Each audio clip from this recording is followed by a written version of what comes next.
ወደ መጨረሻው የምሽት የዜና መጽሔታችን ስንሸጋገር የምናገኘው ዝርዝር ዘገባ ደግሞ የኢትዮጵያ መገናኛ ብዙሃን ባለስልጣን እያካሄደ የሚገኘውን ቁጥጥር ያጠናክርልኛል ያለው ስምምነት ከተለያዩ ተቋማት ጋር ማድረጉን ነው። የኢትዮጵያ መገናኛ ብዙሃን ባለስልጣን የሚያካሄዳቸው የቁጥጥር ስራዎች ከሚመለከታቸው አካላት ጋር ባለመተሳሰራቸው ውጤታማ እንዳልነበሩ ገልጿል።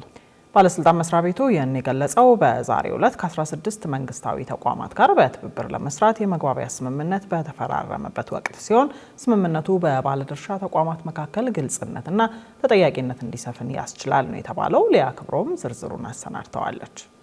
የኢትዮጵያ መገናኛ ብዙሃን ባለስልጣን በተሰጠው ስልጣን መሰረት መገናኛ ብዙሃንን የመመዝገብና ፈቃድ የመስጠት እንዲሁም የቁጥጥርና ሌሎች ስራዎችን እያከናወነ ይገኛል። በአሁኑ ወቅት በተለያዩ ዘርፎች ፈቃድና ምዝገባ አግኝተው የሚሰሩ 329 የሀገር ውስጥና የውጭ መገናኛ ብዙሃን እንዳሉ የገለጸው ባለስልጣኑ የሚያከናውናቸው የፈቃድ መስጠትና የመቆጣጠር ስራዎች ውጤታማነት ግን አጥጋቢ ያለመሆኑን ያስታወቀው። ለዚህም ደግሞ የባለስልጣኑ ተግባራት በተገቢው መንገድ ከሚመለከታቸው አካላት ጋር ባለመተሳሰራቸው መሆኑን የባለስልጣኑ ዋና ዳይሬክተር ሃይማኖት ዘለቀ ገልጸዋል። ተመዘገቡ 329 ሚዲያ አሉ በኢትዮጵያ ኦፕሬት የሚያደርጉ። ከነዚህም በተጨማሪ አጠቃላይ የሚዲያ ይዘት ክትትል ያደርጋል።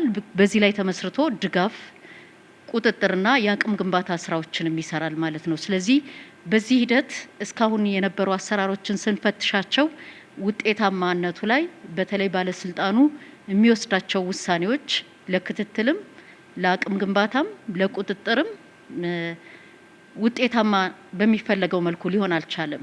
ባለስልጣኑ ይህንን ችግር ለመቅረፍ ያስችላል ያለውን የመግባቢያ ስምምነት ከ16 የመንግስት ተቋማት ጋር በዛሬው ዕለት ተፈራርሟል። የባለስልጣኑ ዋና ዳይሬክተር ሃይማኖት ዘለቀ በዚሁ ስነ ስርዓት ላይ ባደረጉት ንግግር ስምምነቱ የሚዲያ ዘርፉን ለማጠናከር፣ የመረጃ ፍሰትን ለማሻሻልና በተቋማት መካከል ያለውን ቅንጅት ለማሳደግ ያለመ ነው ብለዋል። ከዚህ ቀደም ባለስልጣኑ ከተቋማቱ ጋር ሲሰራ መቆየቱን ያነሱት ዋና ዳይሬክተሯ በይበልጥ ተጠያቂነትን ለማስፈን የተቋማዊ አሰራር ስርዓትን መዘርጋት አስፈላጊ መሆኑን ነው የገለጹት። አሰራሩ፣ ስርዓቱ፣ ሲስተሙ በደንብ ኢንስቲትዩሽናላይዝ መሆን አለበት ወይም በተቋሚ አሰራር ስርዓት ውስጥ መካተት አለበት። አለበለዚያ ተቋማትን በሚመሩ አመራሮች መልካም ፈቃደኝነት ወይም በጎ ፈቃደኝነት ይወሰንና አመራር በተቀያየረ ቁጥር ወይም ሰዎች በባለሙያም ደረጃ ያሉት በተቀያየረ ቁጥር ሲስተሙ ብሬክ ያደርጋል ማለት ነው። ይህ እንዳይሆን ከዚህ በኋላ የአሰራር ስርዓት ዘርግተናል። ኢንስቲትዩሽናላይዝ ነው። የፈረምነው ስምምነት አለ። በየወሩ እየተገናኘን እንገመግማለን አፈጻጸሙን።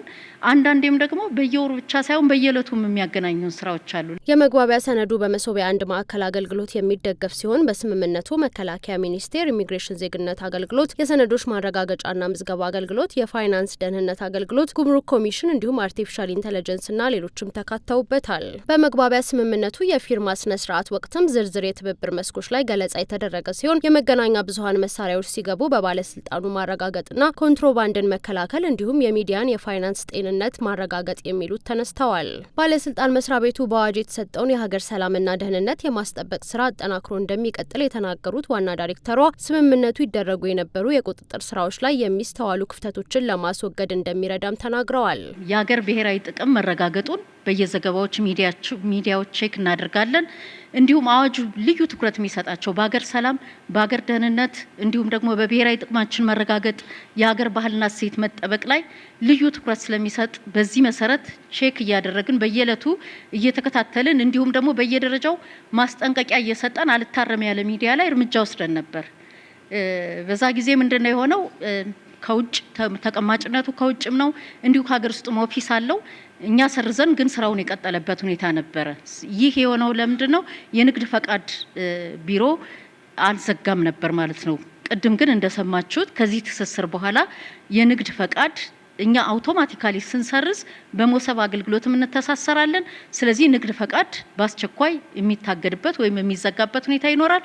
የሐሰተኛ መረጃ ስርጭት ብሎም የጥላቻ ንግግሮችን ለማረም የተቋማቱ ትብብር ወሳኝ ነው ያሉት የባለስልጣኑ ዋና ዳይሬክተር ሃይማኖት ዘለቀ ስምምነቱ በባለስልጣኑ ፈቃዳቸው የሚሰረዝ መገናኛ ብዙሃን በአፋጣኝ እርምጃ እንዲወሰድባቸው ያግዛል ብለዋል።